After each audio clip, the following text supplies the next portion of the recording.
సంఘాల్లో మనము దేవుణ్ణి స్తుతిస్తూ ఉంటాం, అలాగని విచారము కలిగి ఉంటాం. అయ్యో దేవుడు నాతో ఇంకా ఏం చెప్పలేదే, దేవుడు నాకేమి ఇయ్యలేదే, దేవుడు నా దగ్గరికి రాలేదే, దేవుడు నాతో మాట్లాడలేదే, దేవుడు నాకేమి చేయటం లేదే అని అనుకుంటావు. అది పొరపాటు ప్రియులారా. దేవుడు ఎక్కడ నివాసము చేస్తాడు? హృదయమనే తలుపు తడుతూ ఉన్నాడు. ఎవరు నా స్వరము విని తలుపు తీస్తారో వారి హృదయములో నేను ఉంటానని, వారితో నివాసము చేస్తానని వాగ్దానం చేశాడు. దేవుడు ఎక్కడో ఉన్నాడు, నువ్వు వెతకాల్సిన అవసరం లేదు.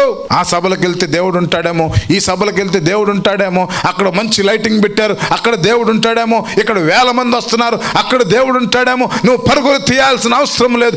నీవు ఈ వాక్యమును విని నమ్మి నీవు మహిమ పొందులాగున, నీ కుటుంబము ఆశీర్వదింపబడులాగున, నీ హృదయం అనే తలుపును నువ్వు తీసి, ప్రభువా నువ్వు నా హృదయంలోకి రా అని నువ్వు పిలవగలిగితే, నువ్వు దేవుణ్ణి చేర్చుకోగలిగితే దేవుడు నీతోనే ఉంటాడు.